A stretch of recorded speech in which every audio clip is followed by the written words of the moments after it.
Salut à toi, enfant du soleil. Eh bien, nous nous retrouvons aujourd'hui pour cette vidéo où on va observer le ciel avec deux logiciels différents. Alors, je précise que ce sont des logiciels de réalité virtuelle, donc vous allez avoir des images assez sympathiques. Nous allons observer ce que, en ce moment, on appelle l'alignement exceptionnel des 5 planètes visibles du système solaire. Donc là, tel que vous pouviez les voir, et vous pouvez même encore les voir en ce moment. Donc, on est en date du 24 juin là dans la simulation, mais vous pouvez encore le voir. Donc là, vous avez le lever de Saturne qui a lieu à peu près vers les 10-11 heures du soir, je crois. Après, ça va dépendre de votre topographie chez vous. Mais voilà, Saturne. Il va falloir attendre plusieurs heures dans la réalité, donc c'est une nuit blanche qu'il faut passer pour voir cette parade, pour voir apparaître, voilà, Jupiter. Je précise qu'on est à l'est, bien évidemment. Les astres, les planètes se lèvent à l'est. Suivi de peu, on va dire, par Mars. Donc là, on a déjà ce qu'on appelle l'alignement, mais qui est plus la succession sur le plan de l'écliptique, les planètes Mars, Jupiter et Saturne ici. Voilà. Et il va nous rester le lever de la Lune. Donc la Lune n'est plus là actuellement, parce que là on est en date du 24 juin, parce que c'était la meilleure configuration. Donc la Lune est en train de s'écarter de cette parade. Et ensuite, on a Vénus. Et en bonus, vous pouvez voir apparaître légèrement en haut à gauche de Vénus, l'amas des Pléiades. Le fameux amas des Pléiades, visible très facilement à l'œil nu. Voilà, donc là s'arrête le défilement du ciel. On a cet alignement, Saturne, je répète, Jupiter, Mars, la Lune et Vénus, auquel il faut rajouter Mercure, mais qu'on n'aura pas là, qui est très proche, qui précède de très peu le lever du soleil. Donc là, on n'aura pas ça. On va passer à une autre vue beaucoup plus exceptionnelle, on va dire, puisqu'on va aller à l'extérieur de la Terre et voir la configuration réelle des planètes. Parce que là, on a la configuration telle qu'on les voit dans le ciel. C'est pour ça qu'on peut éventuellement parler d'alignement, mais on va voir ce qu'il en est réellement dans la réalité en allant en gros, dans un planétarium, une simulation assez sympathique, vous allez voir, du système solaire. Et avant ça, on va quand même aller observer la Voie lactée, telle qu'il est très difficile de la voir en ville surtout, mais même maintenant à la campagne, par chez nous. Voilà. Il faut aller à la montagne ou dans le désert pour avoir une vue pareille, donc profitez-en. Bien sûr, il faut être en HD là. Voilà, et on va basculer sur une vue un peu plus spectaculaire du système solaire. À tout de suite.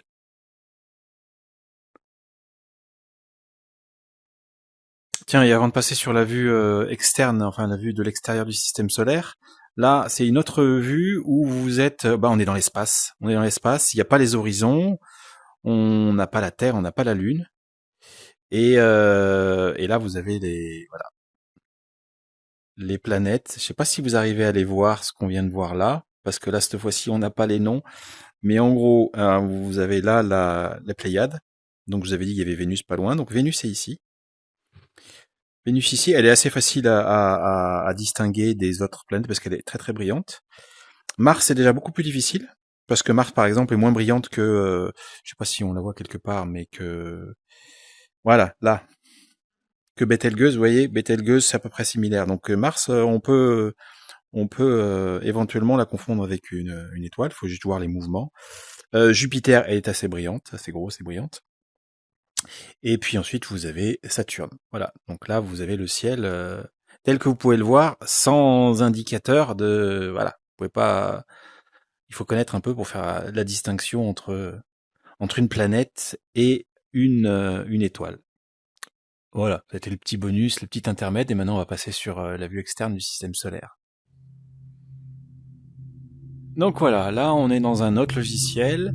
Voilà, c'est quand même un peu plus spectaculaire, même si là, c'est un planétarium. Donc c'est pas une vue réelle comme on a vu juste avant, comme si on regardait le ciel, bien évidemment. La taille et les proportions des orbites, voilà, sont pas équivalentes d'une planète à l'autre. Le Soleil est tellement grand que, voilà, il est en fait à une échelle beaucoup plus petite que la Terre et les autres planètes. Bref. Donc voilà, maintenant on va voir cette configuration de juin 2022 telle qu'elle est réellement.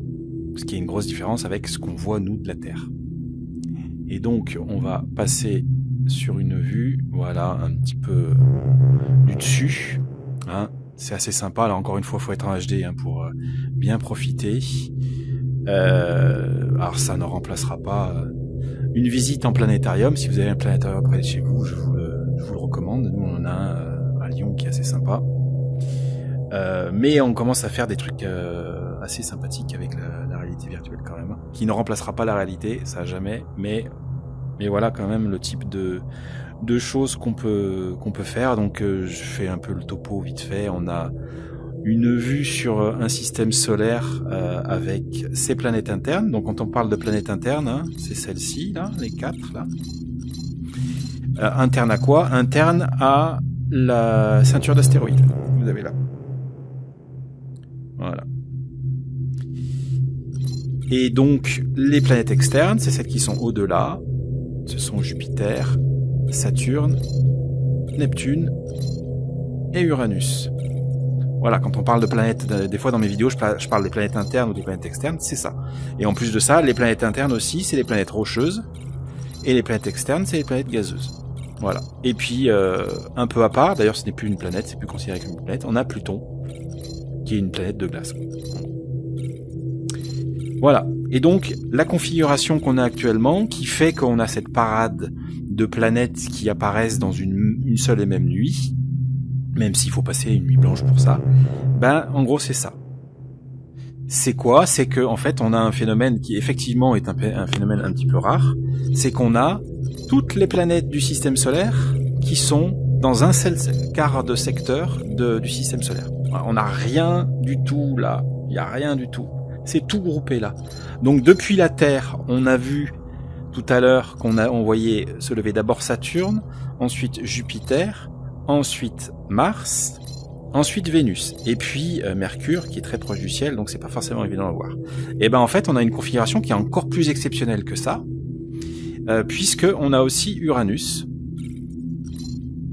Neptune, qui sont visibles au fond. Alors on peut pas les repérer à l'œil nu, il faut vraiment un télescope automatisé pour savoir où elles sont, et puis elles sont très peu lumineuses, mais elles sont aussi dans la même région du ciel que ces planètes visibles.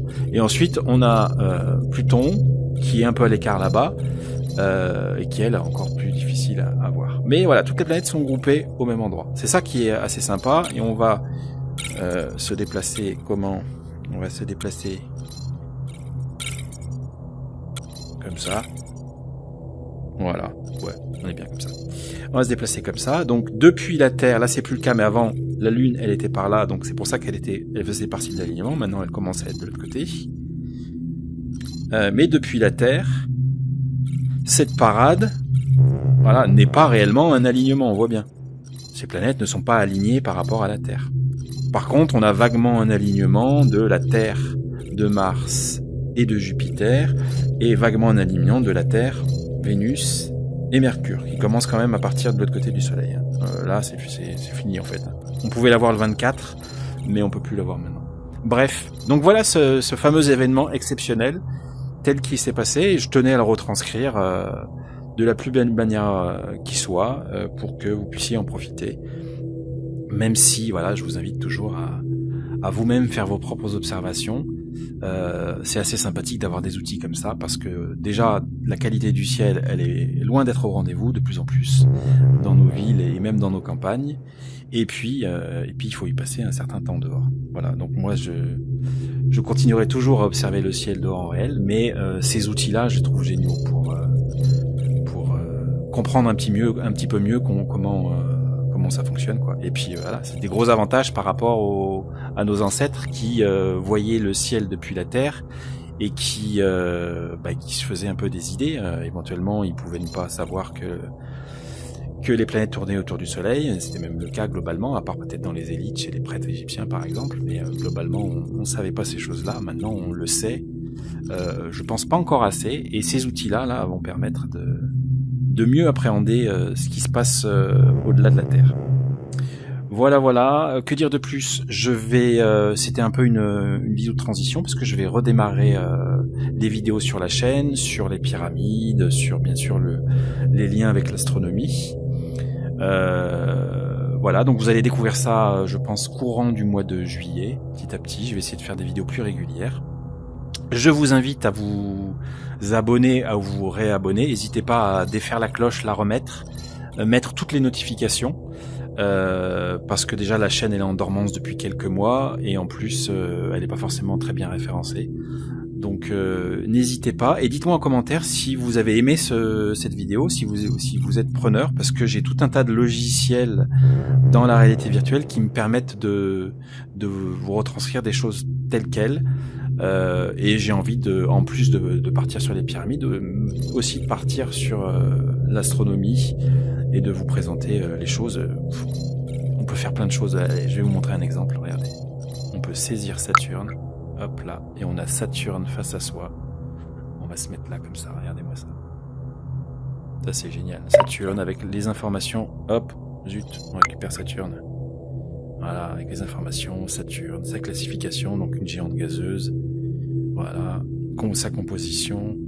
Son diamètre. Enfin voilà. C'est génial ces trucs-là. Dites-moi si ça vous intéresse d'avoir ce genre de vidéos, en plus des vidéos que je fais sur le planétarium et puis le planétarium de Memphis. Voilà, je reviendrai sur ça plus spécifiquement.